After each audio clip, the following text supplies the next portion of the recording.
mais um episódio do Papo de Pai Podcast. E aqui a gente fala sobre parentalidades, não apenas sobre paternidade, mas maternidade e tudo que abrange você cuidar e se ocupar e se preocupar com a criação e educação de uma criança. Então hoje teremos o Repeteco, temos a parte 2 da conversa incrível que a gente teve com a Frederica e com o Vini. Não, já vou deixar na descrição aqui o link desse episódio que foi incrível.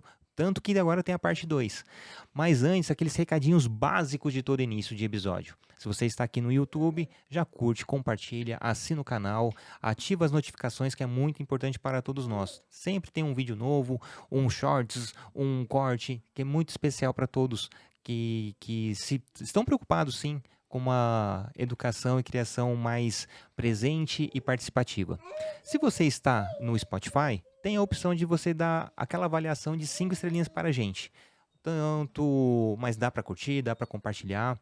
Se você estiver numa plataforma que dê para comentar, seja muito bem-vindo você comentando nas nossas plataformas de áudio e vídeo. Na questão dos áudios, estamos no Google Podcast, no Deezer, no Apple Podcast, enfim, em todos os agregadores de podcast você encontra o Papo de Pai Podcast. Uma outra coisa, você pode apoiar a gente na campanha de financiamento coletivo do Apoia-se, acessando o link apoia.se/Papo de Pai Podcast. Lá tem todo um descritivo que com certeza tem a melhor opção de que caiba no seu bolso e queira nos ajudar. E temos também a opção de você nos ajudar via Pix, né? Mandando um Pix com qualquer valor para o e-mail papodepaipodcast@gmail.com. E é isso, vamos iniciar esse super episódio que é muito importante tê-los aqui novamente. Então, só para dar uma breve ilustrada, os meus convidados são a Frederica Passos. Ela tem mais de 10 anos de estudos em medicina e psiquiatria. Ela é pós-graduada no Instituto Português de Psicologia, em terapia cognitivo-comportamental e pela Faculdade de Medicina da Universidade de Lisboa, em sexualidade humana. Ela tem pesquisas e artigos publicados, estágios, consultas clínicas e formações nas áreas da saúde mental da mulher, questão de gênero e sexualidade, LGBTQIA+, perigestacional, minorias como refugiados, população prisional, violência doméstica, entre outros. Ela tem passagens profissionais no México, Tunísia, Alemanha, Brasil e Portugal. E meu digníssimo amigo Vinícius Barbizani, é o esposo de Frederica. Ele tem mais de 20 anos de experiência com pessoas na área de operações, marketing, comunicação, consultoria, negócios digitais, eventos e hospitality. Passou pela Carolina do Norte, São Paulo, Curitiba, Floripa, Sydney e Lisboa. Ele é formado em Relações Públicas pela UFPR,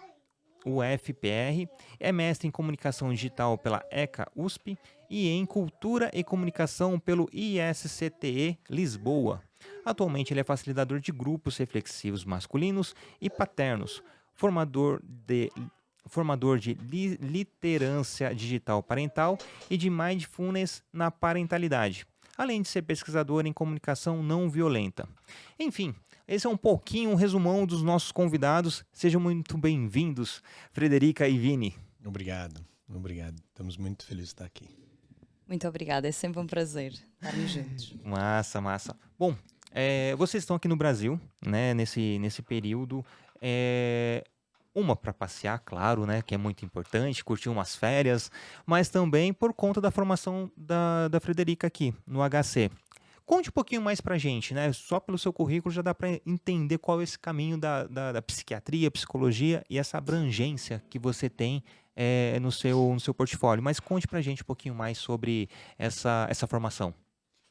Então, obrigada, Niltinho. A minha formação na psiquiatria foi mudando a maneira que eu fui exercendo psiquiatria e durante a minha vida fui mãe.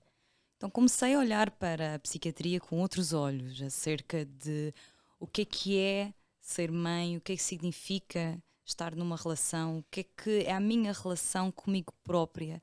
E quando se fala de sexualidade, não é só o ato sexual, mas sim quem é que eu sou enquanto indivíduo, a minha intimidade, a minha troca para com o outro e como é que eu me identifico.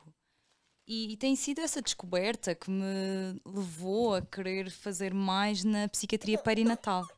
e na psiquiatria parental. E tenho descoberto algumas incongruências interessantes, que é, por exemplo, a Organização Mundial de Saúde fala de saúde mental e a definição diz já é um estado de bem-estar psicológico que tem a ver com a capacidade que nós temos de lidar com o stress do dia a dia e de conseguir dar resposta a isso e ainda assim conseguir contribuir para a sociedade e para a comunidade. Eu acho isso muito engraçado, tentar trazer esse conceito para a parentalidade, porque é muito difícil eu conseguir manter a sanidade mental ao longo de um dia, quanto mais ao longo de vários dias e ainda conseguir dar de volta à comunidade. Então, esta quase que dicotomia entre o que é o conceito da saúde mental e o que é este processo da parentalidade e os desafios é muito interessante e tem-me levado a questionar e a querer trabalhar muito nesta área. Até para mim, não é? Porque tentar procurar alguma sanidade mental dentro de nós próprios e da nossa casa. É bem isso, né? E eu esqueci de fazer a apresentação do pequeno Benjamin, que está aqui fazendo essa participação super especial. E ele tá com um soninho e tentando dormir, mas ó, fique tranquilos, né? Se ele não dormir, tá tudo bem. Se dormir, tá tudo bem também. E Vini, e nessa caminhada, nessa jornada, né? A gente vê o quão importante é a presença e a participação paterna, né? Que vai de encontro a todo esse intuito que a Frederica tá colocando todo o seu estímulo, sua força, sua vontade. E ter você ao lado é muito mais que apenas um apoio, né? Tem que ser. Eu vejo sim que é preciso ser, né? Eu encaro isso como é preciso um pouco de coragem, porque tem horas que a gente fala, se eu deixar acontecer, vai dar tudo certo. Mas se a gente vir com coragem, vir para cima, a coisa acontece melhor. Então é uma responsabilização também. Eu sempre trabalhei com comportamento, não é? Quando a gente trabalha com marketing, comunicação, no fundo a gente está entendendo para onde vai. Tem muita pesquisa. O que o consumidor quer, o que o público quer, o que a audiência quer, e a gente vai desenhar estratégias para poder ir ao encontro e entregar aquilo de uma forma que seja bom para todos, ou bom para quem estiver na estratégia toda. E nisso, conforme a gente vai amadurecendo também, eu acho que a parentalidade foi um grande gatilho na minha revisão da masculinidade, né? Uhum. Mas nisso... pouco a pouco, dentro dos trabalhos que eu já vinha fazendo, a coerência ou a responsabilização já vai batendo naquele instinto ali no fundo da mente mais e mais e mais. Deixa de ser um serviço só por um serviço. E então, pouco a pouco, eu comecei a me envolver mais com esses temas e tentar me conectar com parceiros e com empresas que estivessem pensando nesse lado mais familiar ou de grupo familiar, digamos assim. E conheci a comunicação violenta já tem alguns anos, e quando 2016, 2015, 2016, e numa lógica também permacultural, né? Que a permacultura é uma prática, vamos dizer, de cuidar de si, do outro e do sistema ou da comunidade, constantemente, de uma forma a evitar desperdício de energia e cuidado com a terra, cuidado conosco. E aí isso vem trazendo para o trabalho. Conforme a gente vai aprendendo algumas coisas, não tem volta atrás. Não. Sabe? A gente, depois você olha no espelho, não dá para mentir para você mesmo. E aí nisso, profissionalmente, a coisa começou a juntar e pouco a pouco tenho gastado mais tempo durante os meus dias de trabalho com essa temática parental e familiar. E uma coisa puxa a outra, né? Não tem como você se dedicar a uma parentalidade consciente se você não esbarrar na comunicação não violenta. Não tem como, Thaís, se você não esbarrar na disciplina positiva. Não tem como você esbarrar numa cultura em que você se comer, ter uma alimentação saudável é melhor. Aí já está esbarrando na parte orgânica. E automaticamente você vai abrindo um leque de opções e que está no seu dia a dia. Só que a gente não olha com os olhos que deveria, né? Então, associar isso, fazer o link de tudo isso com o dia a dia, né, com o mercado de trabalho, com a dinâmica do transporte, dinâmica da vida social, é muito importante. Né? Nem sempre é fácil, porque Eu acho que aqui no Brasil, inclusive, a gente vê uma dificuldade muito grande de preços e de acessos e coisas. Então, a gente também não pode entrar num parafuso, tipo, eu deveria ter, é justo que eu tivesse, e de repente a conta não fecha. Então, nem de tempo. Aqui a gente está em São Paulo e é uma loucura. Quem trabalha num centro comercial e tem filho, não tem suporte, como é que é o horário de sair do trabalho versus o horário da escolinha, ir buscar, passar horas no transporte ou no trânsito. É preciso. Eu acho que aqui o desafio é muito maior. A gente está aqui 3 meses, não é? De passagem, mas a gente sente que a dinâmica cultural aqui, para essa coerência, para esse despertar, é muito mais intenso. Então, quando a gente fala... A gente ontem estava brincando disso numa conversa que a gente estava com uma amiga. É muito mais fácil você ser zen, vestindo um lençol, raspando a cabeça no meio de uma montanha e ficar isolado. Agora, no meio do caos do dia a dia, tentando com os objetivos, o que eu acho que é certo, o que eu quero para mim, o que eu quero para meus filhos, e ali tentar manter o mindfulness, né? Que é o que a gente é facilitador agora, é muito mais desafio. Eu acho que isso também traz-nos para o começo, ou seja, quando nós falamos destas questões de saúde mental parental, importa falar do começo, da preparação para esta parentalidade, que não surge e não acontece, ou não deveria acontecer, na hora que uma pessoa diz, então pronto, então tá, vamos largar a camisinha, vamos parar a pílula e vamos começar a tentar ser pais. Não é aí que surge a preparação da parentalidade e é muito importante introduzir estes conceitos na educação. Por exemplo, na escola, na educação sexual na escola das crianças. Muitas escolas nem têm essa educação, mas quando existe educação sexual é muito, doenças sexualmente transmissíveis e vamos prevenir para que não engravidem. Tá, e o resto? E a intimidade, e o cuidado, e o nutrir o outro, e o respeito pelo próprio corpo, e a descoberta de si mesmo nesta vida e nesta dinâmica sexual, que não é só, como tinha dito há pouco, a dinâmica sexual do ato sexual, mas o que é que significa eu ser um homem nesta sociedade, o que é que eu trago enquanto homem para esta sociedade, o que é que os homens antes de mim trouxeram e eu quero continuar a reproduzir ou eu quero quebrar, o que é que as mulheres lutaram e eu quero continuar a lutar, o que é que eu penso sobre isto e sobre o que é uma dinâmica familiar. E isso não é fomentado, não é nutrido na mentalidade das crianças e dos adolescentes, nem quando a seguir mais à frente, não sei aqui no Brasil como funciona, mas em Portugal nós temos uma consulta no centro de saúde que se chama planeamento familiar. Pensar-se-ia que a consulta era para homens e para mulheres para planear a sua família. Mas não, a consulta é dirigida às mulheres para falar de métodos contraceptivos e para irem levantar a pílula e para ver se está tudo bem do ponto de vista ginecológico. Isso não é preparação para uma família. Onde é que está a falar sobre a rede de suporte? Onde é que está a falar sobre expectativas, realidade, educação, comunicação no casal, saúde do casal, continuar a namorar mesmo depois de sermos pais? Isso não é falado. E é muito importante, quando pensamos em saúde mental parental, pensar na preparação e no começo. Tudo isso esbarra na questão da cultura, esbarra na questão da estrutura de um povo, né? E levando em consideração os vieses que existem, né? O viés religioso também já é um tabu que não permite ter determinado tipo de conversa, né? Como se fosse estimular. E é muito importante ter essa visão, e não apenas no adulto, né? É começar da base mesmo.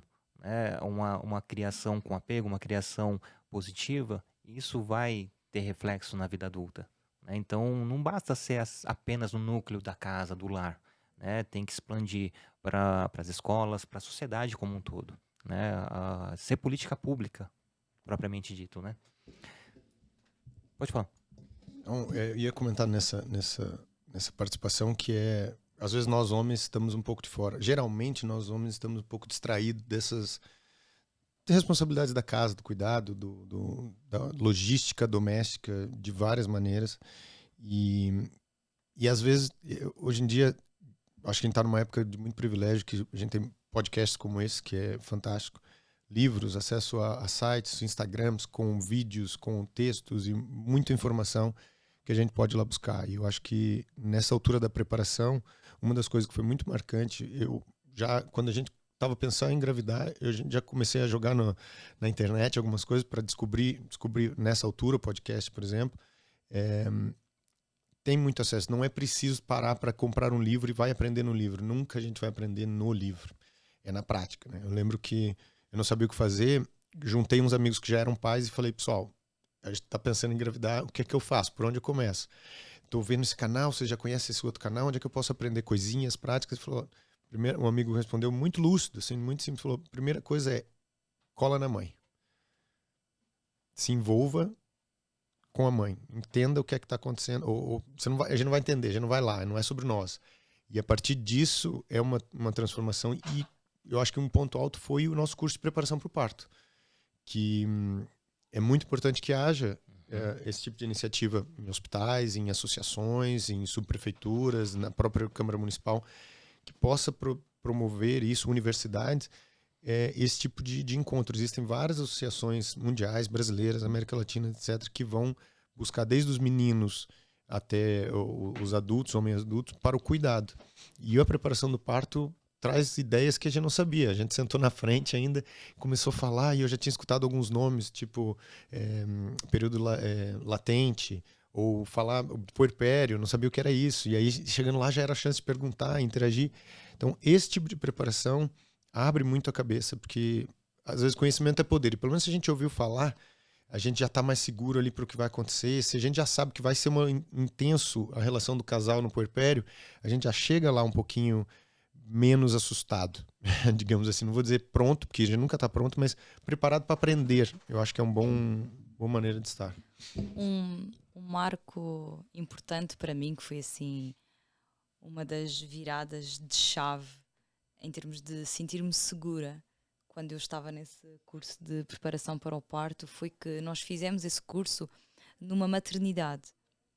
E fizeram uma visita pela maternidade e pelas salas da maternidade, e qual é o circuito. Ok, estás com contrações, tá, você chega nesta sala, é isto que vai ter que fazer, vai naquele corredor para aquela sala, estes são os recursos disponíveis, estas são as paredes que vão estar em vosso redor neste momento tão importante e tão marcante. E ser algo familiar para mim, e não altamente desconhecido, eu estar à espera de entrar em trabalho de parto e entrar num portal qualquer que eu não sabia para onde ia e como seria, era uma coisa que me trazia muita ansiedade.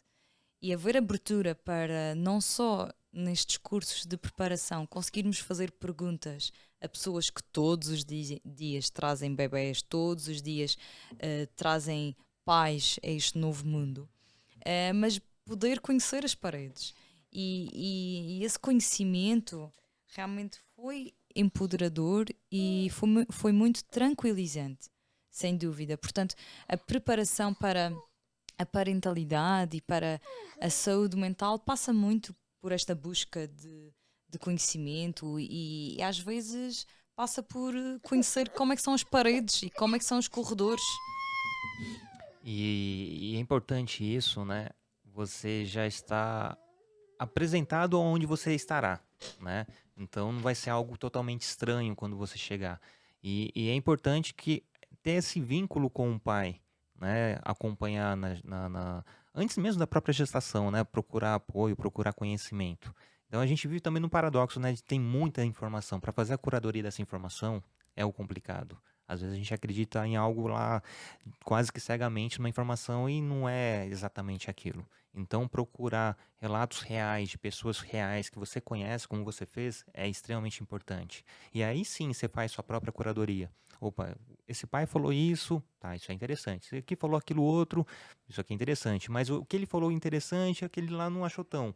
Então você vai fazendo o seu filtro. e de conhecer paredes é extremamente importante também. Conversando com o Gonçalo, né, um tempo atrás, e o quanto ele estava presente durante a gestação, né? O quanto ele ali, no momento do parto da filha, ele conduziu com a equipe de enfermagem, com a doula, ali o que a esposa estava sentindo. Ele não estava sentindo as dores, mas ele estava sentindo a emoção que aquelas dores, que aquele momento estava proporcionando. Só que esse momento, essa conexão não aconteceu apenas ali naquela sala de parto, bem antes. Então, ter esse vínculo é extremamente importante, né? Tu tá falando dessa conexão antes e essa intimidade. Uma das coisas que é muito, acho que marcante em todo esse período perinatal, e para o homem e para a mulher, e como um outro ponto, o casal em si, essa dinâmica do casal, é a intimidade sexual, não é? E durante a gravidez, das nossas pesquisas, uma das coisas que a gente estava vendo, buscando informação, não de forma acadêmica, mas prática, era o medo que a Frederica tinha das estrias, não é? E aí a gente descobriu lá, tinha um rosa mosqueta, tinha um bio-oil, o próprio óleo de coco, e ela então a gente entrou, não, eu preciso passar, vamos cuidar do corpo, etc e tal, primeiro filho, vamos ver se tem mais e tal, vamos já tentar. E eu comecei, ela me chamou e me motivava, e né, muitas vezes a partir de mim, de fazer essa massagem, espalhar o bio-oil, esse óleo, para poder preparar. E era muito estranho, porque no começo é uma coisa, não é tão natural, né? Geralmente a gente tá nu, fazendo massagem, já é ali uma preliminar, já tem um cunho diferente. E aí ter esse cuidado de uma forma não sexualizada é um choquezinho. Muito interessante, ali no segundo, terceiro dia começa a ficar mais natural, mas no começo é como se eu tô aqui tocando nessas áreas, e é um cuidado que faz parte de uma preparação, porque depois, num puerpério, onde a sexualidade, aquele sexo penetrante que a gente conhece de todo lado, deixa de existir como a gente imaginava, o que é que sobra dessa intimidade? Então, a preparação desse ponto começa lá atrás. Uma boa dica são esses olhinhos de massagem anti-estria e rosa mosqueta, que é um da Espanha, não sei das quantas, que lá em Portugal era fácil de achar, o óleo de coco, que aqui é o melhor. Fica aí uma boa dica para preparação também. Boa. E trazer para o plural, para os dois, esta questão do nutrir a gravidez, e estamos os dois juntos ali. Fomos nós dois juntos que escrevemos o nosso plano de parto. E isso é muito importante do ponto de vista de saúde mental e do ponto de vista da saúde do casal, criar um espaço para o pai, em que o pai tem voz. E muitas vezes a voz do pai é também dar a voz à mãe quando a mãe não consegue. Na hora do parto em si, eu quero lá saber se tem mais pessoas dentro da sala de parto, se eu estou nua, se eu não estou nua, se está tudo bonitinho da privacidade, se estão a respeitar os meus direitos todos. Eu estou ali com dor, estou ali aflita, quero ver nascer o meu filho e não consigo pensar noutra coisa. E o pai tem um papel fundamental nesse momento em que ele garante que os nossos desejos e tudo aquilo que nós planeamos com antecedência, garante que isso é suprido e garante que isso é respeitado. Então, esse lugar do pai e garantir que ele tem esse papel para desempenhar é fundamental. E quando estamos a falar da questão da saúde mental parental e do casal, na preparação para esta gravidez e durante a gravidez, estarem os dois juntos nesta viagem, é muito importante, porque sabe-se hoje em dia que aproximadamente 25% das mulheres grávidas, que se fala da depressão pós-parto, 25% das mulheres grávidas têm depressão durante a gravidez. E perturbações de ansiedade também. E são coisas que não têm só a ver com o medo, a insegurança de ser mãe. São coisas que não vão ao sítio só com papo e só com conversa do amigo a dizer está tudo bem. Dentro do corpo da mulher tem uma montanha russa de hormonas, como se fosse um adolescente. E nós aí chamamos da matrescência.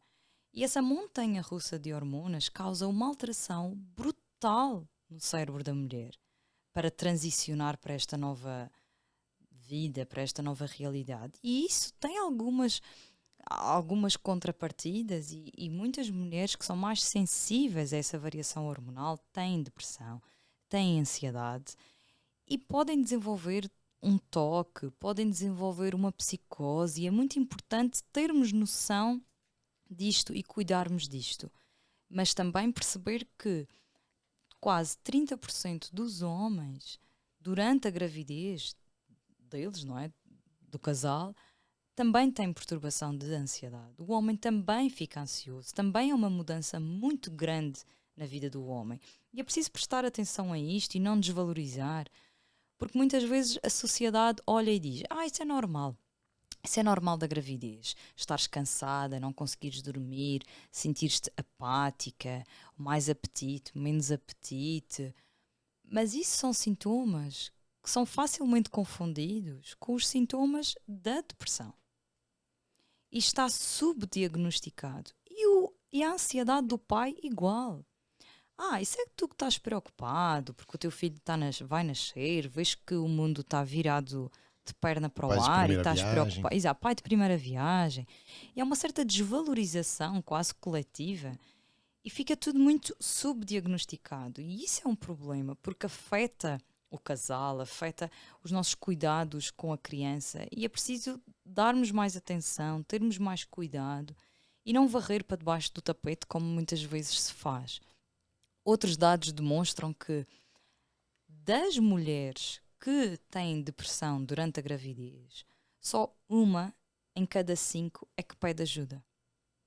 E pedir ajuda não é marcar uma consulta de psiquiatria. Pedir ajuda é comentar com o enfermeiro do postinho de saúde, é comentar com a vizinha, é comentar com alguém no trabalho. Portanto, nem estamos a falar da ajuda especializada. E é só 1 em cada 5. E é gritante isto. E nós temos que intervir mais e temos que estar muito mais atentos para esta realidade, sem dúvida. Isso quando você colocou brilhantemente, né, a questão de dar luz a algo que é invisível na sociedade, o sentimento do pai. E quando esse pai exterioriza, né, poxa, eu também estou enjoando, eu também estou ansioso, eu também estou preocupado. Tem até um corte que a gente fez a postagem esses dias da uma convidada chamada Thaís Maruoca. Ela falando que o marido lamentava de não poder amamentar. E os comentários, né? Tem gente falando assim, isso aí é frescura. E a grande maioria das pessoas acham que é frescura. O cara ter, não digo empatia porque ele nunca vai se colocar nesse lugar, mas ter a sensibilidade de se projetar de como seria, né? E a sociedade não está preparada para isso. Então é o trabalho de formiguinha que tem que começar, deveria já ter começado há muito tempo, mas desde a base. E só queria dar uma complementação, que o Vini falou dos centros, né, de especialidades em relação a acolher a gestante, acolher o casal que está grávido.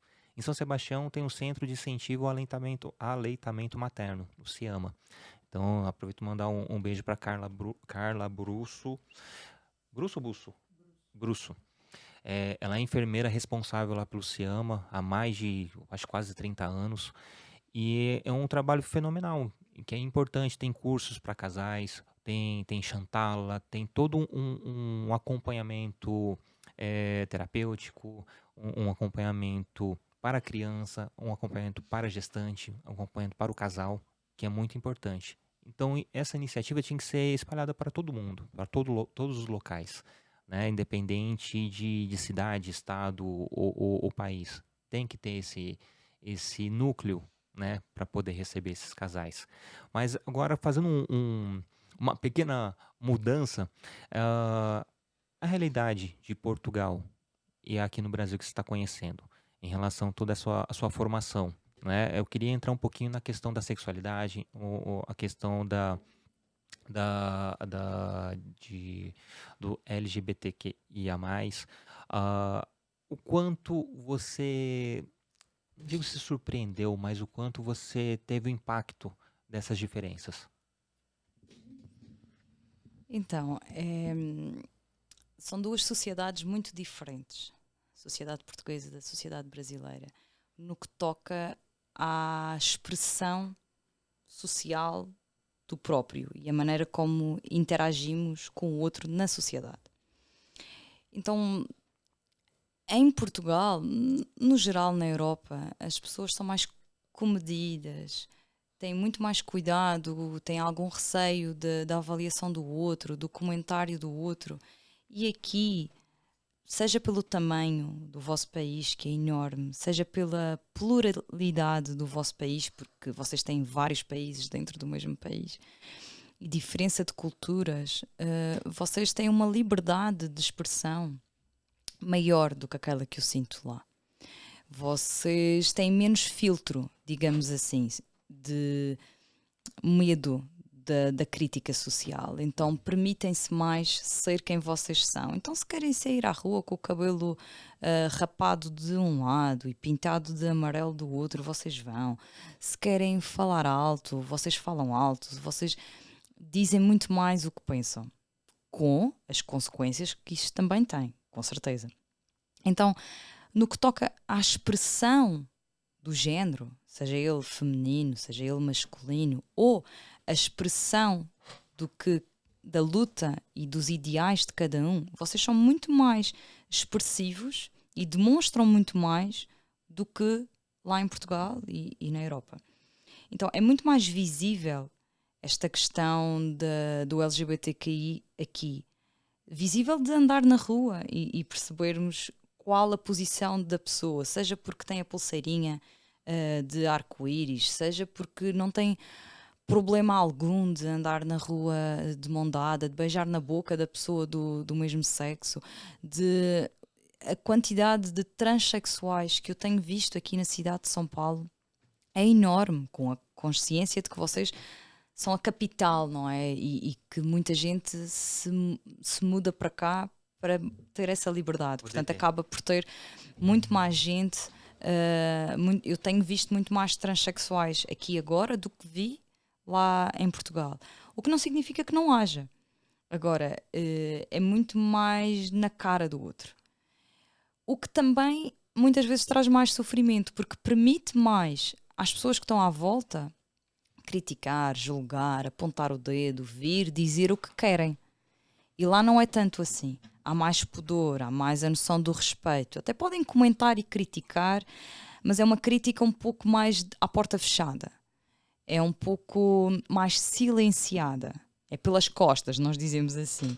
Vocês são muito mais na cara. E isso provoca no outro, que já está num lugar de diferença e que já está num lugar que nós definimos, enquanto organização social, definimos como margem, que já não é fácil, ter alguém do outro lado a apontar o dedo e a apontar para ainda mais para essa diferença, coloca a pessoa ainda mais à margem. E não o que todos nós queremos, que é pertencer todos ao mesmo grupo social. Toda a gente quer pertencer e sentir que se inclui em algum lado. E é muito difícil passar despercebido neste país. Portanto, tem aspectos positivos e tem aspectos negativos, como em todo o lado. Mas tenho aprendido imenso com as pessoas que tenho visto cá. E tenho aprendido mais ainda com os pais das crianças transexuais, que são as crianças com quem eu tenho tido mais contacto. Tenho aprendido imenso com esses pais, porque eles levam a militância para o seu bairro, levam a militância para a escola do seu filho, levam a militância para a sua família. Chamam as pessoas para vir tomar café à sua casa e dizem, ok, então não sabem o que é a diferença, não sabem isto o que é, então vamos conversar, vamos falar, vamos abrir o livro e expor a nossa intimidade. Isso já não acontece na Europa. A gente pensa, não, o outro não tem nada a ver com a minha vida pessoal, que continua a falar, não tem nada a ver com isso. Mas depois esta militância que existe aqui acaba por não ocorrer tanto lá. E é muito bonito ver o envolvimento das famílias e o suporte que as famílias dão a estas crianças, aos filhos dos outros muitas vezes, e fazê-los sentir que eles pertencem e que têm um lugar. Isso, em termos de saúde mental, é um ganho gigantesco. Fazer o outro sentir que é visto e que tem um lugar para ser visto. E assim, né, você está falando de uma realidade que você está vivenciando. Só que, infelizmente, o Brasil, com toda essa pluralidade, a questão de ter vários Brasis dentro de um Brasil só, a questão de povos, culturas, a miscigenação, né, permite essa liberdade, né, que ultrapassa muitas vezes a barreira do respeito, a barreira da educação, do que simplesmente a minha opinião e pronto, né, sem pensar como essa opinião vai chegar do outro lado, né? Não tem essa curadoria, não tem essa sensibilidade. Sim, também é bem velada, quando não falam na cara, mas estão te julgando pelo olhar. E, infelizmente, ter esse convívio, né? Porque tudo, com muitas aspas, é muito novo, né? Não que há 30 anos atrás não existisse pessoas trans. Sempre existiu. A questão é que são poucas pessoas que lá, há 3 décadas atrás, tiveram a coragem de se expor. E levaram muita porrada, literalmente. Né? Não apenas com palavras, não apenas por se expor, se mostrar que existe uma pessoa no mundo que é dessa forma. Hoje não. Hoje o que importa é o que eu estou sentindo. E isso é bacana. Agora, a construção de sociedade que está errada. Né? A questão do julgamento, a questão da falta de acolhida, como você falou, já está num lugar marginalizado, já está numa posição ali que já está segregada. Então, não tem o como acolher, não tem como incluir, não tem como pertencer. Porque a pessoa que olha assim, não, na minha família não tem, às vezes tem, mas coloca lá barreiras, coloca situações. Ah, é? Então tá. Agora do portão para fora, você não é mais meu filho, não é mais meu parente. Né? Muitas pessoas são assim. Isso quando a pessoa reluta com todas as forças, né, para tentar não ser. Só que não tem como mudar a essência. Né? Eu tenho amigos que viviam na igreja e faziam promessas, só que chegou um momento que não tinha como mais segurar a própria sexualidade. E como o mundo enxerga isso, né? Então, essa realidade que você está vivendo, que bom que tá esse boom de acolhimento, de sensibilização. Né? Principalmente a gente falando de São Paulo, né? Que é uma das maiores cidades do mundo que tem esse movimento. Né? Então isso pode começar a se replicar para os interiores, para os rincões do Brasil. Só que lá tem o coronelismo, lá tem a questão do conservadorismo, que é muito forte, que não deixa abrir esse leque.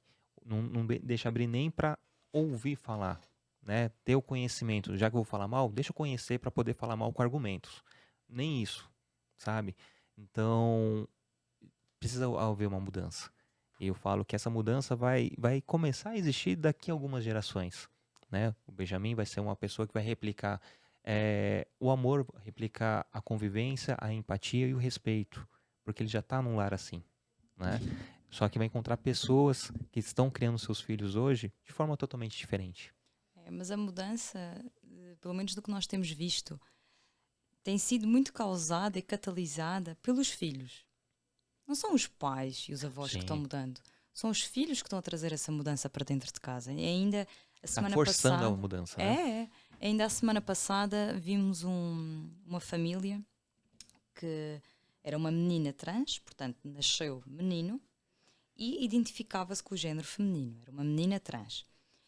E ela, pouco a pouco, foi começando a se vestir de menina dentro de casa, tinha brinquedos de menina dentro de casa, mas o pai não deixava que ela se vestisse de menina para fora de casa.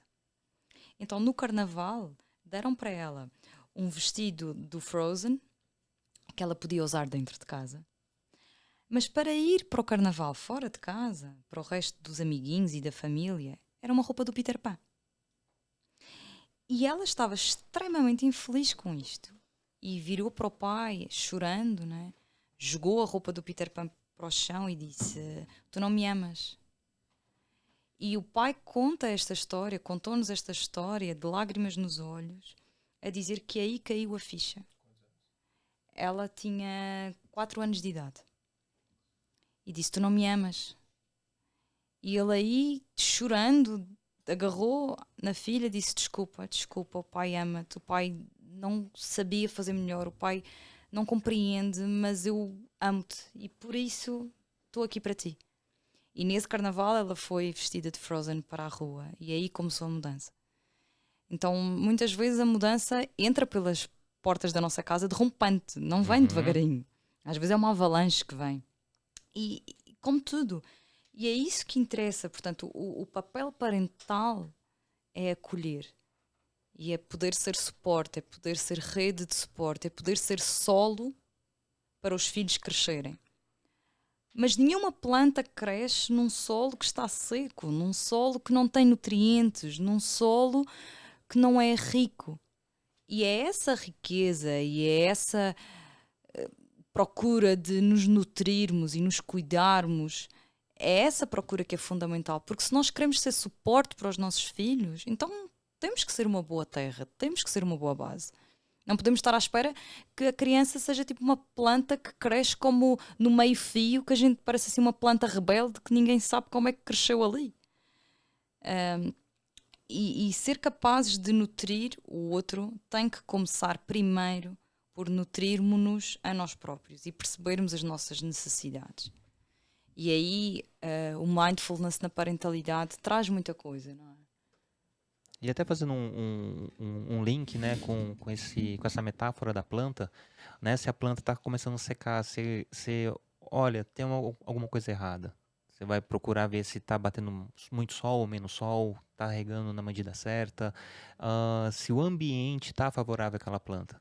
Então a gente faz essa metáfora com os filhos também. Se a criança está meio apagada, opa, tem alguma coisa diferente, tem uma coisa errada ali, para essa criança estar sorrindo. E às vezes deixar ela ser quem ela é. Né? Existe uma metáfora do o pai ou a mãe jardineiros ou carpinteiros. Na ideia que e a gente aprende, no fundo, a nossa sociedade até agora, no geral, nos ensinou a ser carpinteiros.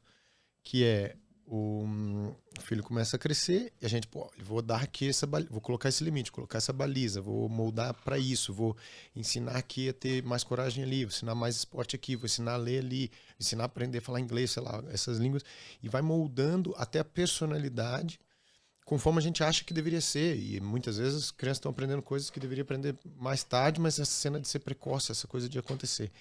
Quando, na verdade, a gente está cortando, está parando uma madeira que tem vida, não é uma madeira morta. É uma planta, no fundo, né? Nessa metáfora do jardineiro. Então a gente tem que regar e aprender a cuidar para aquilo se desenvolver da maneira que ela vem, da personalidade que ela tem.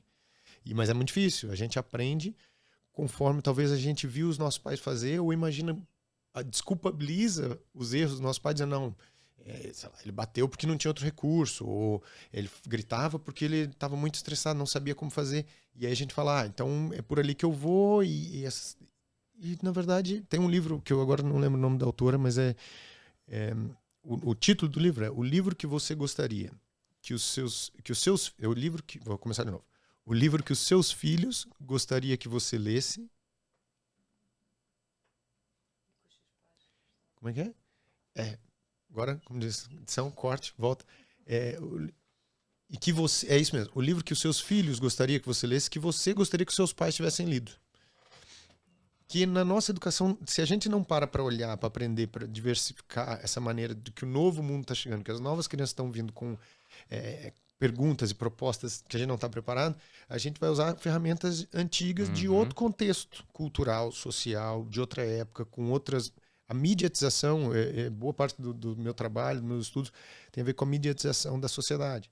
E isso muda drasticamente a maneira como a gente interage, a maneira como a gente interpreta. Então a gente tem que olhar com novas lentes, senão a gente não prepara esse solo e não vai saber podar essas plantas que vão crescer. A gente fica velho antes do tempo. Sim, sim. A gente precisa se atualizar. Eu vou dizer, eu vou morrer e não vou ver tudo. Realmente. E quanto mais a gente tiver com essa sociedade intensa que a gente tá, isso vai acontecer muito. E assim, né, antes, as gerações antigas, né, viam a criança como uma propriedade, não viam como um ser humano. Né? Muitos pais hoje veem uma criança como um mini adulto. Só que, na verdade, a questão os adultos são uma criança que perdeu a essência no meio do caminho. né? Então, quanto mais jovem a gente poder ser velhos, né? Fazendo até uma brincadeira aqui, é importante, né? Para não se perder essa essência, né? Justamente essa questão das podas, né? Isso traz um conceito que é fundamental, essa questão de que antigamente os adultos viam a criança de uma outra maneira, realmente. Porque antigamente, para já, a esperança média de vida era muito mais baixa.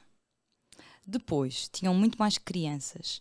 E a maneira da nossa sociedade se organizar e a maneira como nós tínhamos dinheiro e como girava as trocas na sociedade era muito do trabalho em casa, do trabalho na terra.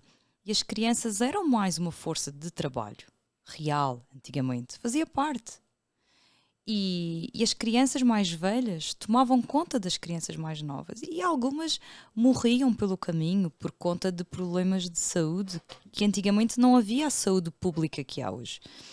E só mais tarde, quando a criança se desenvolvia e virava adolescente, quase adulto, só aí é que os pais se permitiam vincular ao filho. Porque sabiam que a criança já vingou. Já me posso agarrar a esta pessoa porque esta pessoa vai continuar na minha vida.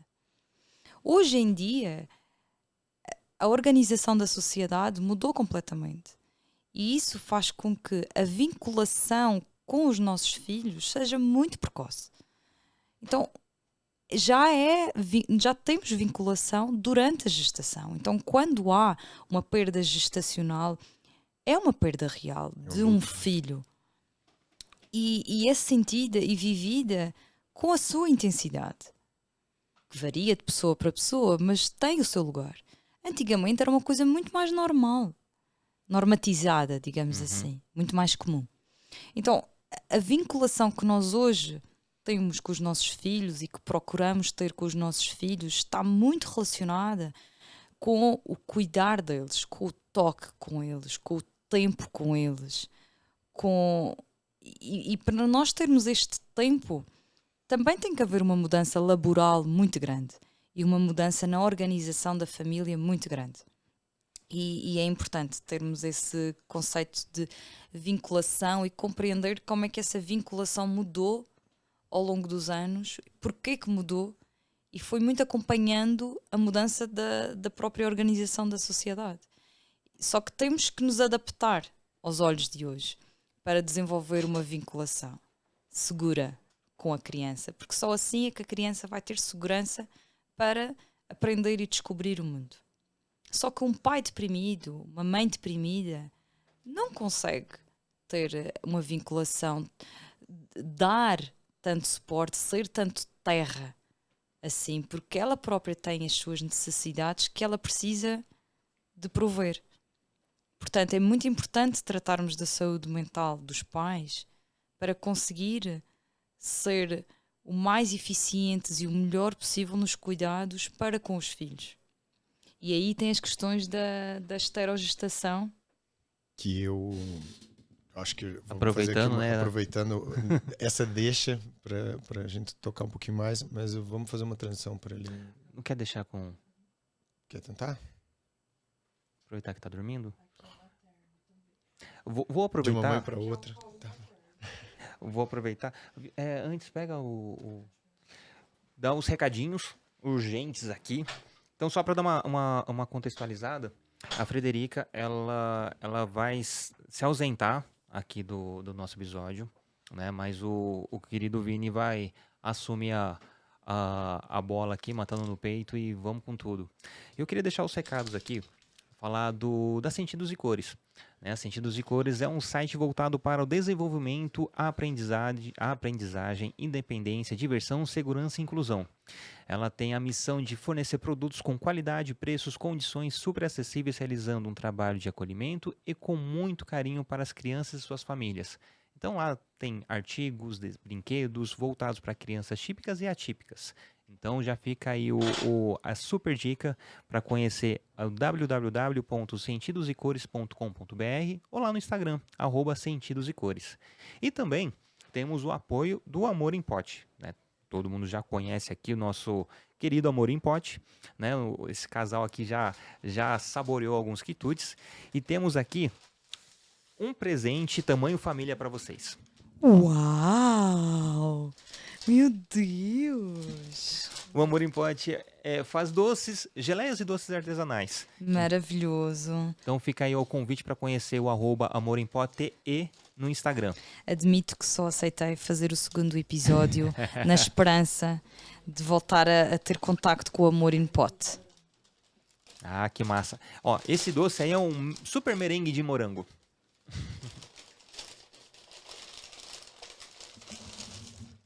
Eba, tá lindo! Oba, só não posso comer já, que tem que sair. É agora que vocês decidem dar isto, não é? Espertos. Então agora fazendo essa transição aqui. Fique à vontade. E voltamos agora. Frederica, ela se ausentou, mas estamos aqui com a continuação do nosso episódio com o Vini. Vini, a Frederica estava dando a deixa da esterogestação. Conclua. No fundo, tem várias teorias falando quão importante é esse trabalho de vínculo e da ligação para o desenvolvimento da criança dos pais.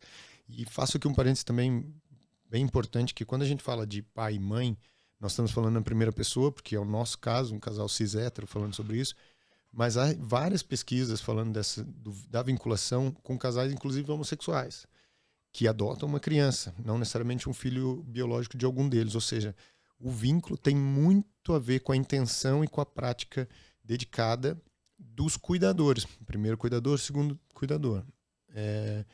Então, é bem importante ressaltar isso, porque às vezes fala assim, mas não é meu filho natural, ou não.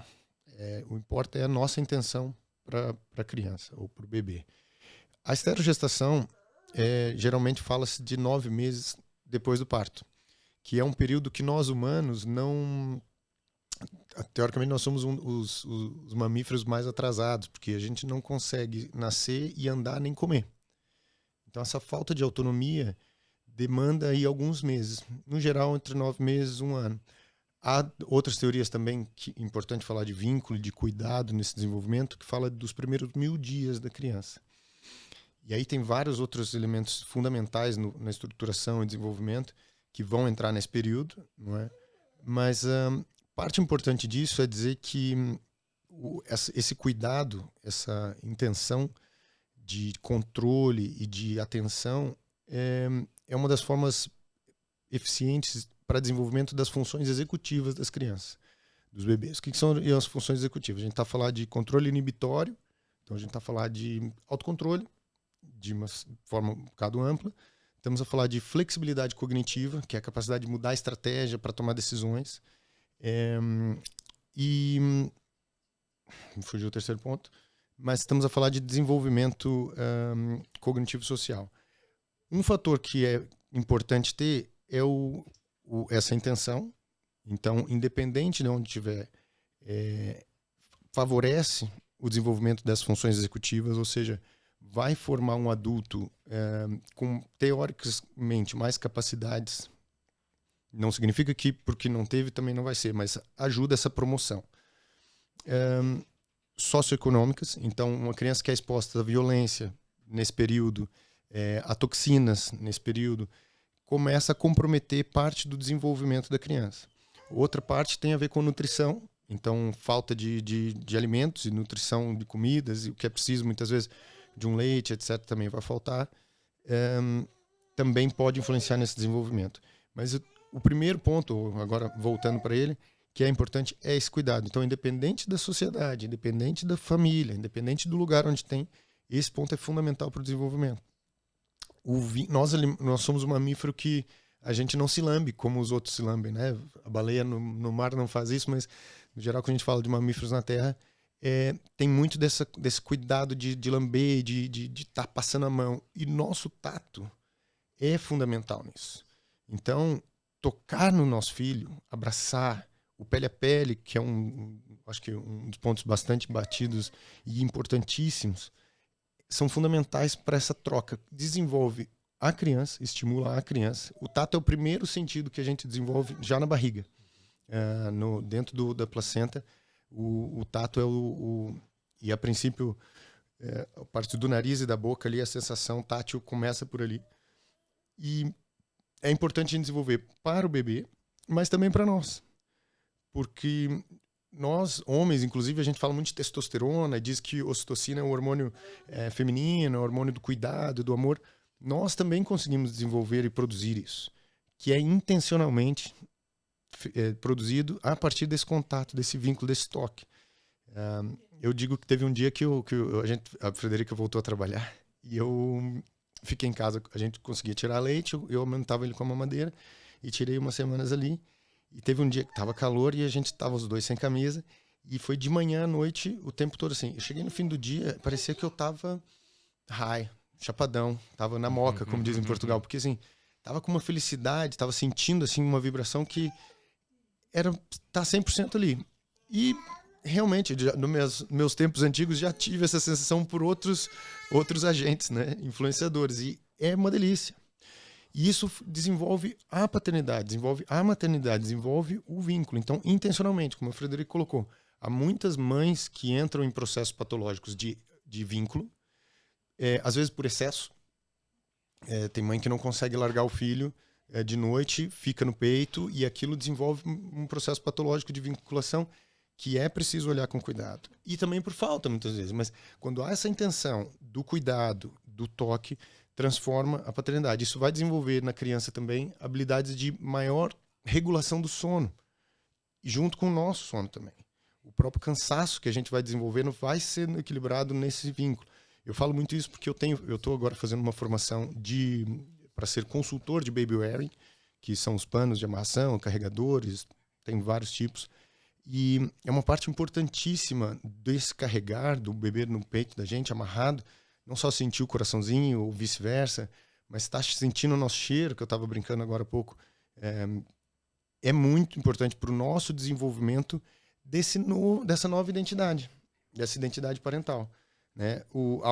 Fazendo um pulo agora, que há um estudo muito, muito bacana do King's College de 2018, de Londres, que ele fala das mudanças dos pais quando chega a parentalidade. Dos homens quando acontece a parentalidade. E ele vai falar dessa nova identidade, vai falar dos desafios, são 3 pontos aqui fundamentais, e dos medos das partes negativas. Então nós temos isso, como os homens, vai bater esse medo, essa revisão, porque geralmente a gente tem casos no nosso passado, dos pais, dos avós, das referências masculinas são muito negativas, por N razões. A gente passou por um momento da história ali onde a paternidade facultativa era uma coisa muito comum e a gente vem trazer esse medo, tá lá guardado, tá cravado. Os desafios vão ser naturais, porque a gente já tá olhando para frente, fala, poxa, como é que eu vou pagar uma faculdade daqui a uns anos? Como é que eu vou fazer? Vou precisar de uma cadeirinha, vou precisar de um carro, vou precisar ir de ônibus, como é que vai ser? E a parte da identidade, que a Frederica comentou muito bem, dessa matricência, que é essa adolescência da mãe, que muda tanto hormonalmente, de identidade, de opções, de prioridade, para o homem também acontece, se a gente se vincula desse jeito. É muito difícil ter uma transformação tão grande e voltar e ser a mesma coisa. Resolver os problemas. Eu lembro eu falava muito isso. Quando estava estressado, estava indeciso, estava um pouco angustiado, nem tinha vocabulário emocional e ainda continuo desenvolvendo vocabulário emocional. Mas o que eu fazia? Fim de semana, um sábado, pegava a prancha, ia para o mar, 4, 5 horas dentro do mar. Às vezes nem estava trabalhando ali com o físico, mas estava parado, sentado, respirando, molhando a cara, pensando. Voltava, às vezes ia para a areia, caminhava um pouquinho, ia para outra ponta da praia, mas estava ali dedicado num tempo longo. Ou para a montanha, ia fazer uma trilha, subia, corria, gastava aquele ácido lático ali, deixava o organismo todo vibrar. Hoje não tem mais essa ferramenta. Depois, você não tem mais isso. Já é difícil questão de trabalho, dependendo de onde você está, dependendo de onde mora. Já não é essa ferramenta. Então, como é que surge essa nova identidade com as novas ferramentas? Quem sou eu agora, que eu continuo estressado, mas não consigo resolver do mesmo jeito? Como é que eu vinculo com essa criança? Quem é a identidade de pai que eu vou assumir quando eu estiver na praça, na rua, ou de homem? Então, essa mudança é fundamental a gente encarar com intencionalidade. Porque isso vai acontecer e tem muitos benefícios, de novo, para nós, para o nosso desenvolvimento, para o desenvolvimento da criança. Eu falei do sono. Eu acho que parece um treinamento de guerra. Quando o Benjamin nasceu, ele dorme muito bem. A gente costuma até bater na madeira para que isso continue, porque a maioria dos casos que a gente escuta é que tem várias fases de desafios muito maiores que a gente tem passado até então.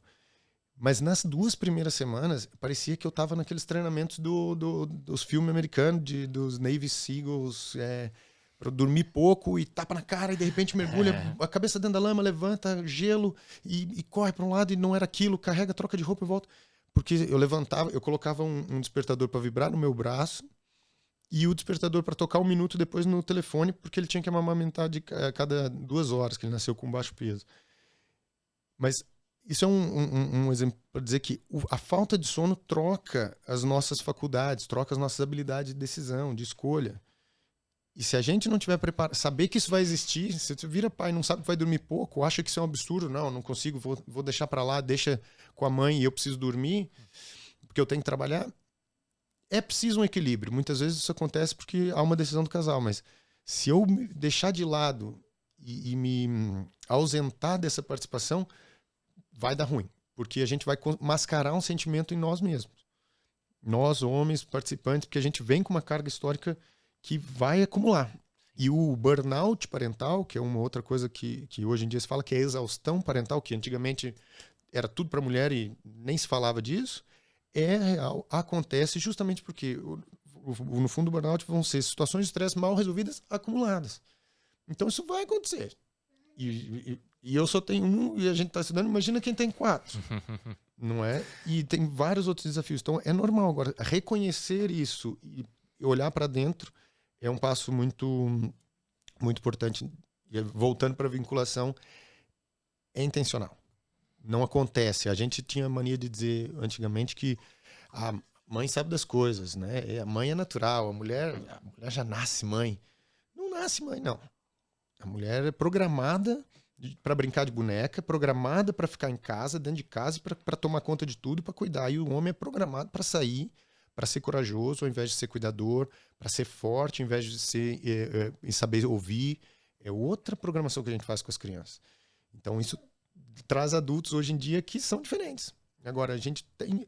As crianças estão nos reprogramando como sociedade. Então, é preciso fazer esse vínculo. Se a mulher sai para trabalhar depois da revolução final dos anos 60, feminista, e os homens podem também trabalham, quem é que fica com as crianças? Então, se o homem começa a ficar mais em casa, eu tenho conhecido muitos casos de pais que têm passado temporadas ou têm escolhido, junto com a mãe, ficar em casa e a mãe ir para o trabalho. E isso transforma, e nós ainda não estamos tão preparados para falar disso, porque, e aí agora eu fico em casa, pô, mas então, muitas vezes a gente se cobra, então quem veste as calças lá em casa é minha mulher?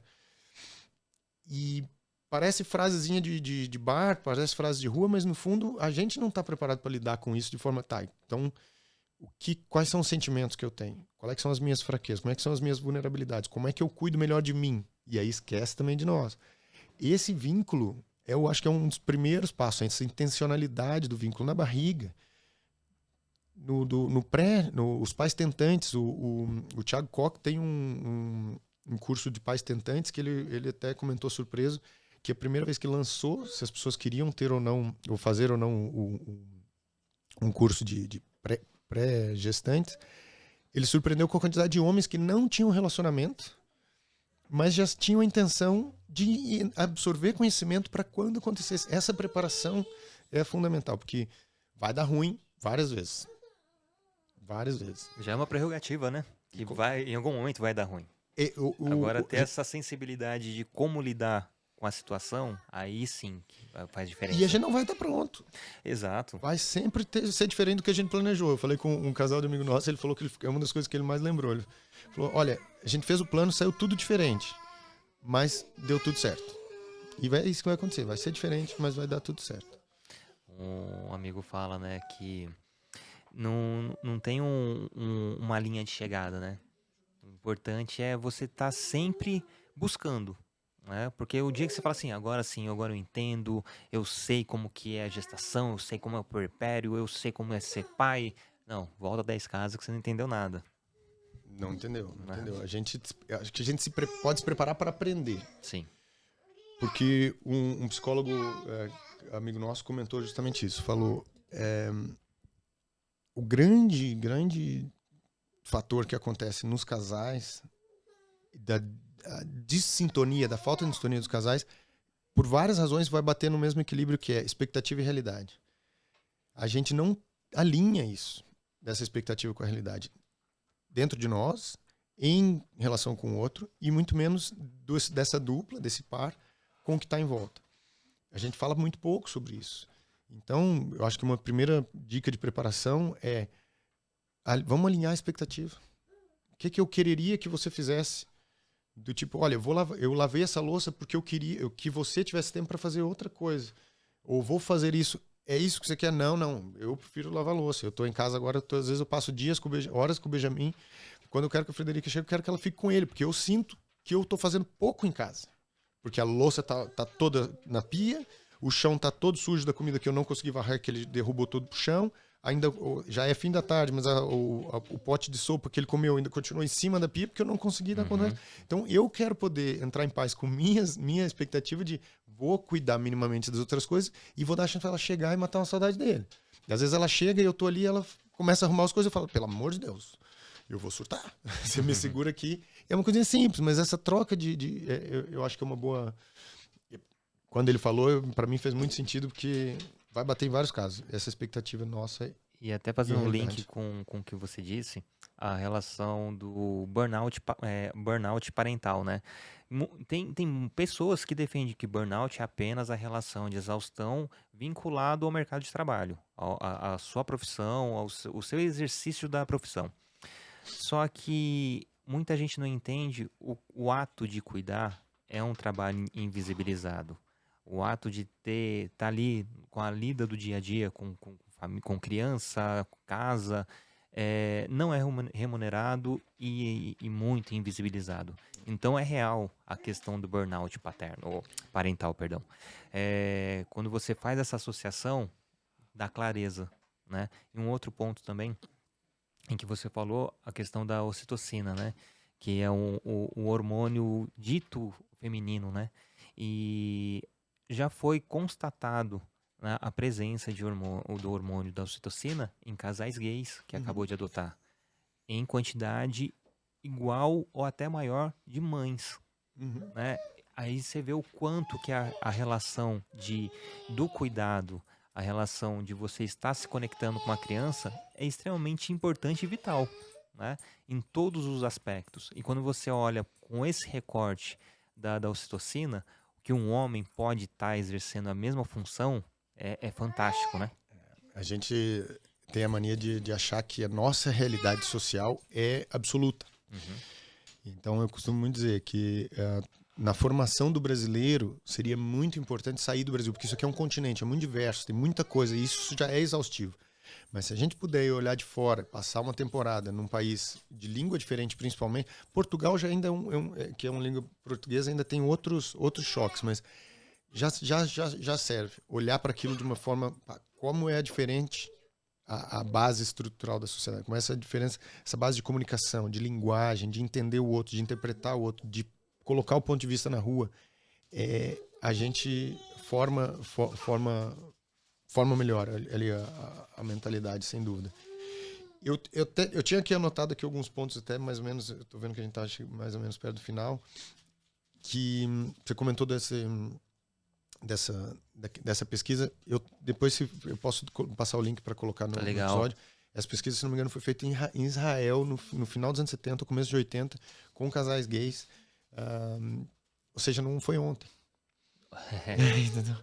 Já tem tempo que está sendo, mas a gente está programado. O que eu ia dizer, tem sociedades onde o quinto filho vai ser mulher sempre, mesmo que nasça biologicamente homem.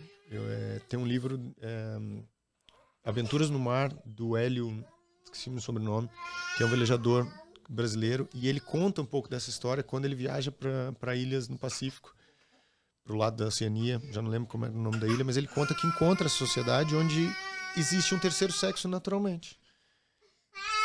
Não é imposto que é homem ou que é mulher, não. O terceiro sexo ali. Então existe uma aceitação de uma terceira opção, uma terceira realidade.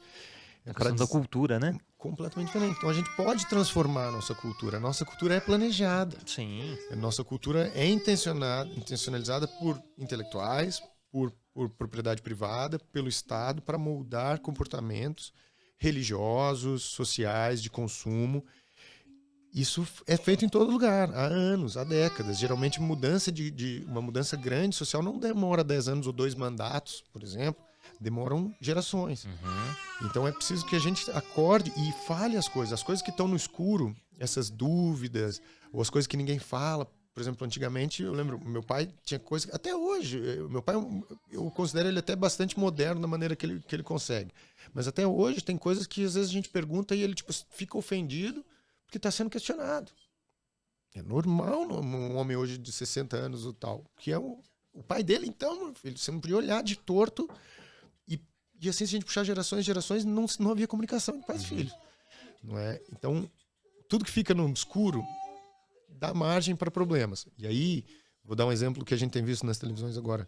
Estupros de médicos, o enfermeiro, o anestesista, durante um processo de parto, violando uma mulher ali atrás do pano, com os colegas quase percebendo que loucura é essa. E depois foi ver que na Colômbia, se não me engano, a mesma coisa. Ou seja, se esses casos não começam a aparecer, a gente acha que não acontece. E assim, sempre existiu, né? Sempre existe, mas é preciso vir à tona. Então, o cuidado, por exemplo, os pedófilos, no geral, que acontece tem que ter algum nível de intimidade, proximidade. Geralmente, a pandemia trouxe muitos dados desse tipo, que voltaram a ter abusos de violência doméstica, porque voltaram para o seio familiar. E é ali que geralmente acontece, porque tem que ter um nível de confiança. Não é um estranho que vai chegar do nada, que está distante disso. Só que ninguém fala, porque não fica constrangido. Então, é preciso gerar essa... O mindfulness fala um pouco disso, de não julgamento. Vamos falar sobre o fato sem julgar. É muito difícil fazer isso no Brasil, atenção. Porque a gente já acorda já imaginando o que o outro pensa, o que ele quer, como é que eu vou agradar e etc. Mas o não julgamento, para trazer verdades e falar sobre ela, é um dos passos muito importantes quando a gente está falando de paz também. Porque isso está acontecendo, não vamos julgar. Como é que a gente lida com isso agora? Como é que eu lido com isso em casal e comigo mesmo? Vini, a gente já está encaminhando pro final do nosso episódio, né? Eu tenho que reservar aqui uma tarde toda pra gente conversar, porque tem muito assunto. A próxima a gente marca lá em Portugal. Oh, por que não? Pra gente poder fazer lá uma roda, fazer lá um evento. Vamos sim. E a gente tem muita conversa por acontecer. Temos que trabalhar no coletivo. Sim. Senão não vai pra frente. E assim, não é porque a Frederica não está aqui que eu não vou fazer os pedidos de sempre, né? Então, aquela indicação de conteúdo, a indicação de um pai ou uma mãe para poder vir conversar com a gente e, claro, aquela cápsula do tempo também. Então, vamos lá. Eu tenho aqui indicações de conteúdo. Eu acho que filmes ou vídeos ou séries acabam por ser mais fácil porque a gente pode pausar, recomeçar e ouvir às vezes de madrugada quando a criança dorme, mas ler livro, confesso que eu tenho tido pouco capacidade de concentração para tal e tempo. Então, trouxe aqui uma série chamada Maternidade e Desapontamento, que é uma série australiana de 2018, 2017, tá no Netflix. Ok. Em inglês chama Maternity Letdown, de desapontamento. Depois, queria colocar duas séries, que é Babies, é uma série do Netflix com vários capítulos, e cada capítulo vai falar da parte do desenvolvimento dos bebês, vários cientistas ao redor do mundo falando, tem gente de vários países, e um desses capítulos fala do desenvolvimento da amígdala, que é o órgão, vamos dizer, do alerta ali quando o bebê chora para a mãe, em casais homossexuais, por exemplo, e também vai falar da ocitocina em pessoas que não são pais genéticos, são cuidadores. É bem interessante. Fala do sono, do engatinhar, do andar, bem, bem interessante. Depois, duas que é uma série que tem é um documentário com duas versões. O primeiro chama O Começo da Vida, que inclusive é produzido no Brasil com profissionais brasileiros, mas eles vão trazer cientistas e profissionais de vários lugares do mundo, que vai falar como é o começo da vida em várias culturas e quais são as coisas incomuns e por isso também importantes, né, no desenvolvimento. E o segundo documentário com o mesmo nome, que é O Começo da Vida Lá Fora, ou Na Natureza, se não me engano, em inglês é Outside, que ele vai falar da importância já na primeira infância do contato com a natureza. E aí é de pisar na terra, é de ouvir os barulhos da natureza, de sair de tela, sair dentro de quatro paredes, sair de brinquedos artificiais ou produzidos, de plástico, etc., e ir para coisas vivas. E como o vínculo é importante nessa situação, que é o pai e o filho andarem na terra, por exemplo, fazer uma caminhada de pé no chão, quanto que isso quimicamente, fisiologicamente é importante e psicologicamente para os dois também acaba por ser um laço. Depois vou deixar aqui 3 livros que também é importante, eu acho. Da Bell Hooks, que é A Vontade de Mudar, Homens, Masculinidade e Amor. Ela tem um outro que é O Feminismo é para Todos. Acho fundamental, nem que seja PDFs na internet, as pessoas lerem isso, porque é uma forma da gente entender que a discussão de feminismo não é das mulheres. E começa, talvez, pelas mulheres, mas logo no começo é importante a gente colocar os homens nisso. E aí, ela vai falar isso no começo. Deixa eu pegar ele. Vem. Vamos terminar junto com o pai aqui. Uhum. Ai, filho. Pronto. Quer dar um recado? E aí, Benjamin? Pronto. Tá de volta. Então, os 2 livros da Bell Hooks, Vontade de Mudar, são Homens, Masculinidade e Amor. Isso tem em PDF dele também online. E o outro é Feminismo é para Todos. E um terceiro livro é um livro agenda, que chama Jornada Solar, que é um livro agenda para homens. E ele vai buscar, começa o livro falando como a gente não desperta para ciclos masculinos. Desde o ciclo de espermogênese, desde o nosso ciclo emocional, alguns arquétipos do rei, do herói, do guerreiro, do amante. Quem somos nós para despertar um pouco de autoconhecimento. E aquilo é muito engraçado, porque de várias maneiras faz um exercício intencional de gerar disciplina para olhar para si mesmo. Então, tem lá diariamente alguns pontos para anotar, ou metas semanais, e depois observação de si mesmo, entre comportamentos. Então, coloca lá, o que eu quero olhar para mim todo dia? Meu humor, minha sexualidade, meu trabalho, meu esporte, meu sono. Como é que eu vou monitorar isso? Ou coisas que eu quero evitar. Quero evitar procrastinação, quero evitar pornografia, quero evitar isso. E coloca para olhar todo dia. Legal. Então, é um exercício, uma chamada para um exercício, de novo, intencional, que a prática leva à perfeição, como a gente diz popularmente, de autoconhecimento, de saúde emocional. E duas dicas, né? Eu vou mandar um áudio aqui. 2 dicas, não, 2 recomendações. Vou mandar um áudio. Para um pai ou uma mãe? Eu vou mandar para 2 pais. Legal. Um em Portugal e um no Brasil. O primeiro é o Mário Santos. Eu não sei se já fizeram podcast, não. Não, já fiz roda com ele. O Mário Santos, ele é fantástico. Ele é um enfermeiro, é doula, é um homem doula, muito engraçado já só por isso. E é coordenador da formação de baby wearing. E então fala muito de vínculo. Acho que é um personagem fundamental para fazer essa ligação da ciência com a prática social e Brasil e Portugal. Então, bom dia, boa tarde, boa noite, Mário.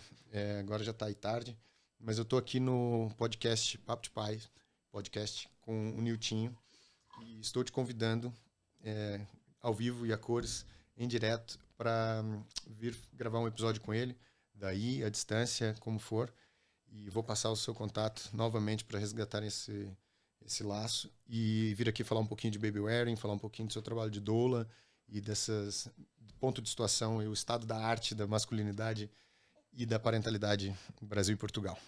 Um abraço.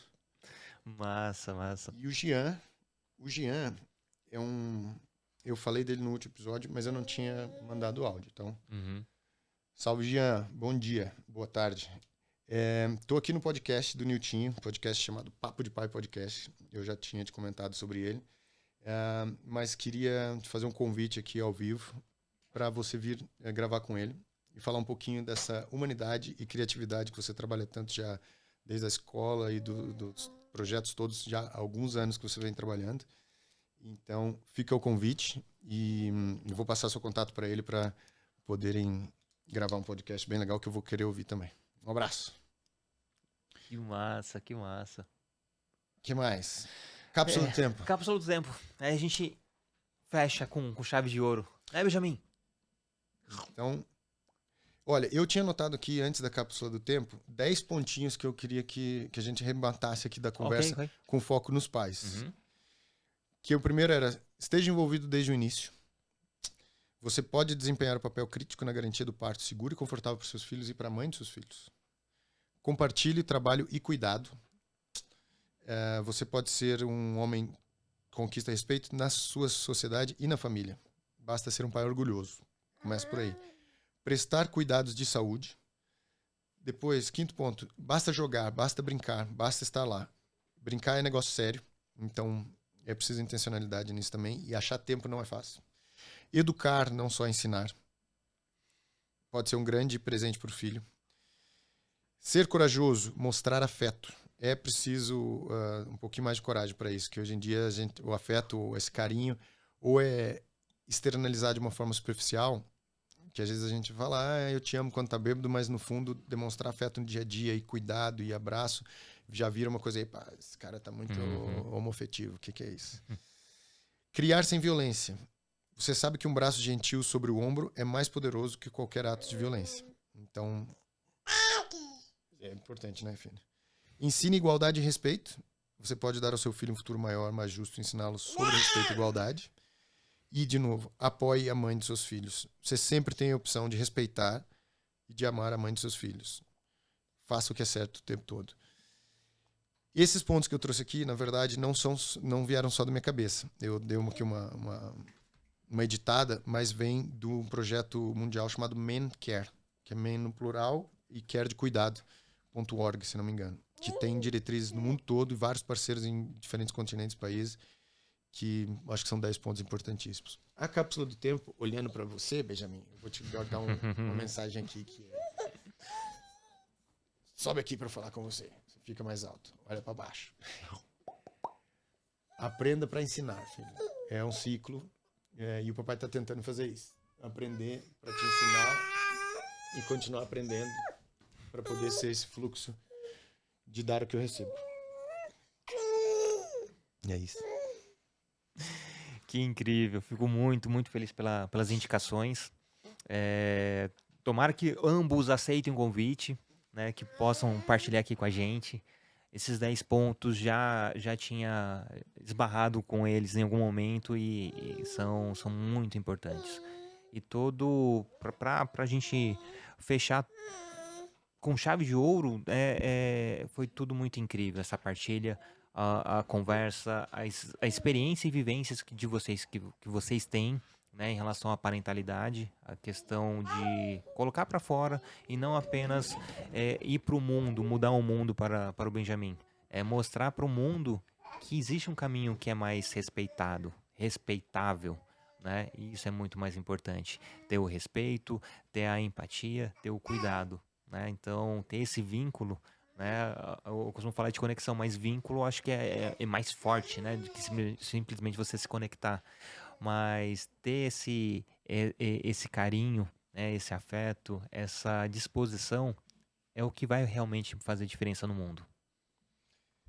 Esperamos que sim. Vamos tentar praticar para ver se o que a gente começa a mudar, né? Eu acho que se cada um varrer a sua calçada, a gente tem uma rua mais limpa. Exato. E começa por aí. E vamos aprender junto, porque a jornada é longa.